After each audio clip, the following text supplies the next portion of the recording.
Hello guys, welcome to my channel. আজ আমরা শিখব কীভাবে খুবই সহজ উপায়ে রুটি করব এবং কিভাবে রুটিটাকে বেশিক্ষণ নরম রাখা যাবে, কিভাবে রুটির সহজেই নরম করা যাবে এবং বেশিক্ষণ নরম রাখা যাবে। তো প্রথমে নিয়ে নেব একটু আটা এবং তাতে দেব স্বাদ মতো নুন এবং রুম টেম্পারেচারে থাকা জল দিয়ে আমরা আজকে সানবো আটা নরম করে।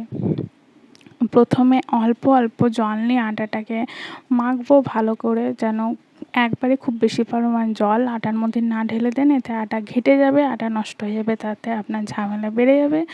তো অল্প অল্প করে জল নেন এবং আটাটা সানেন, আবার অল্প হাতে জল নিয়ে আটাটা সানেন। এভাবে আস্তে আস্তে যখন আটাটা হয়ে আসবে তখন আপনার হাতটা অল্প জলের মধ্যে ডুবিয়ে জাস্ট ভেজা ভেজা ভাব করে আটাটা সানবেন।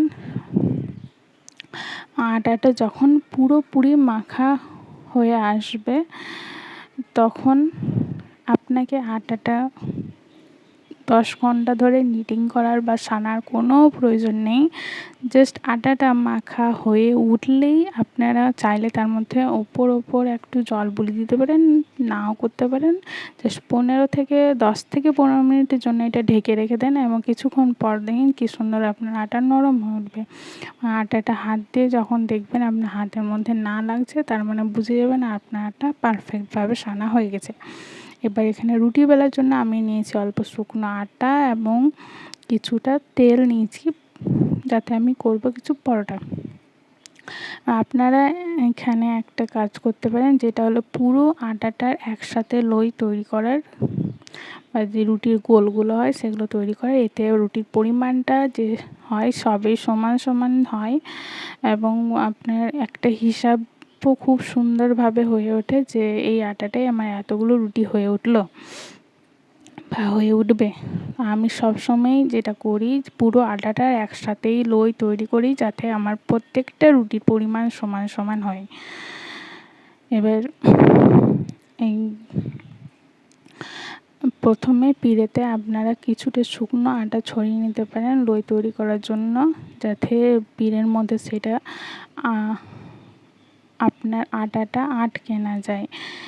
আপনি চেষ্টা করবেন যখন আপনি রুটি বা পরোটা বেলছেন, প্রথমেই যতটা আপনার শুকনো আটার দরকার সেটা নিয়ে নেওয়ার।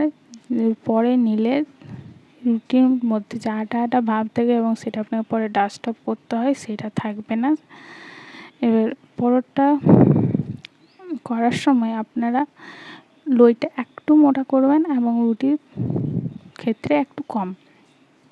পরোটা করার পরোটা মুড়ের যে সবথেকে সহজ উপায় আমার কাছে, আমি সেটা আপনাদেরকে দেখাচ্ছি। হলো রুটি বেলার পর সেটাকে হাফ মোল করে আবার সেটাকে হাফ ফোল্ড করার পর চারিদিক ভালোভাবে মুড়ে নেওয়া। আপনারা এখানে কিন্তু খুব সাবধানে ভালোভাবে চারিদিকটা মুড়বেন এবং প্রেস করবেন, যাতে বেলার সময় সেটা ফেটে না যায়। এবার এই 3 কোণাভাবে এটা মুড়ে নেওয়ার পর আবার আমি নেব কিছুটা আটা। আমার যতটা আটা দরকার আমি একবারে নিয়ে নেব এবং হালকা হাতে সেটা এক সাইডে প্রেস করে আমি বেলুনিটা ঘোরাতে থাকব। এতে করে খুব সুন্দর আমার পরোটার শেপ চলে আসবে আর আমার কোনো বাড়তি আটার সেকেন্ড টাইম আমি ইউজ করব না। এতে করে আপনার রুটিতে বা পরোটাতে কোনো আটা ভাবও থাকবে না, খুব সুন্দর হবে। এবার আমি আবার পরোটা হয়ে গেছে, আমি এবার রুটি করব। ওই রুটিটা আমি ভালোভাবে আটার মধ্যে ডুবিয়ে যতটা আমার দরকার আমি ততটা পরিমাণ আটা নিয়ে নিয়েছি। এবার এটাকে হালকা হাতে বেলুনির মাধ্যমে এক সাইডে প্রেস করব। আপনার যদি এভাবে করতে অসুবিধা হয়, আপনি ফ্লিপ করে একবার এক বেলুনি প্রেস করে আবার ফ্লিপ করে আবার এক সাইড প্রেস করে এভাবেও রুটিটা করতে পারেন। রুটি পুরোপুরি গোল না হলে কোনো অসুবিধা নেই, এটা কোনো ক্রাইম নয়, এটা নর্মাল জিনিস, কোনো ব্যাপার না। এবং আপনার খেয়াল রাখবেন যখন আপনার রুটি করবেন বাড়তি যে আটা বা লইগুলো রয়েছে সেগুলো ঢাকা দিয়ে রাখবেন সব সময়, যেটা আমি এখানে ভুলে গেছি। কারণ যদি আপনার আটাতে হাওয়া পায় সেটা শুকিয়ে যাবে এবং আপনার রুটি শক্ত হয়ে উঠবে। তো এইটা এড়ানোর জন্য আপনারা চেষ্টা করবেন যতটা পরিমাণ হোক আটাটাকে ঢেকে রাখার এবং হাওয়া থেকে দূরে রাখার, এতে আটা নরম থাকবে আপনি যতক্ষণ ধরে রুটি করেন। যখন আমরা খুব বেশি পরিমাণে রুটি করি বা পরোটা করি বা লুচি করি তখন এই প্রবলেমটা আমাদের ফেস হয়, যে বেশিক্ষণ আটা রেখে দেওয়ার জন্য আটাটা যতই আমরা নরম করে সানি কিছুক্ষণ পর সেটা শক্ত হয়ে ওঠে। তাই এইটাকে হাওয়া থেকে দূরে রাখবেন, যতটা হোক ভালো করে ঢেকে রাখবেন, তা হাওয়া এটা না লাগে এবং রুটি শক্ত না হয়ে ওঠে। এখানে আমার রুটি বেলা হয়ে গেছে, এবার আমরা যাব শেখার পার্টে। সেটা রুটি এবং আরেকটা পয়েন্ট যেটা হলো যখন আপনার রুটি বেলবেন সেটা খুবই পরিমাণ পাতলা করবেন না, এতে আপনার রুটির সঙ্গে তাড়াতাড়ি শুকিয়ে যায় এবং শক্ত হয়ে যায়। অনেকে আছে যতটা পরিমাণ বেলা হয় ততটা পরিমাণ বেলেই যায়, তাতে রুটি হয় খুব সুন্দর নরম হয়ে যায় এবং তাড়াতাড়ি ফুলেও যায়, কিন্তু সেই রুটিটা ততই তাড়াতাড়ি শক্তও হয়ে পড়ে কারণ সেটা তাড়াতাড়ি শুকিয়ে যায়। তাই রুটি যদি আপনার বেশিক্ষণ নরম রাখতে চান তাহলে সেটা অবশ্যই খুব বেশি পাতলা করবেন না।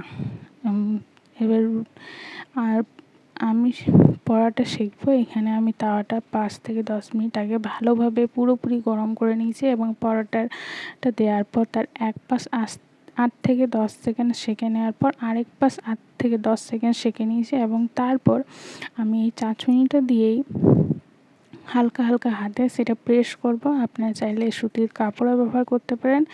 এভাবে দুভাবে প্রেস করার পর আমি করে নেব অয়েল ব্রাশ, এবং অয়েল ব্রাশ করার পর আবার 2 পিঠ ভালোভাবে সেঁকে নেব এবং চাঁচুনি দিয়ে হালকা হাতে প্রেস করে নেব চারিদিক।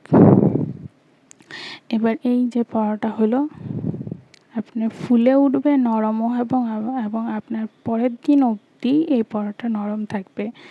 এবার রুটির ক্ষেত্রে একই নিয়ম, আপনি গ্যাসের ফ্লেম হাই রাখবেন, তাওয়া আপনার যাতে পুরোপুরি গরম থাকে এবং রুটিটা দেওয়ার পর এক সাইড 8 থেকে 10 সেকেন্ড শেখার পর আবার আরেক সাইডে 8 থেকে 10 সেকেন্ড সেঁকবেন এবং হালকা হাতে সুতির কাপড় হোক বা চাঁচুনি দেওয়া হোক সেটা প্রেস করবেন, দেখবেন কীভাবে আস্তে আস্তে ফুলে উঠছে।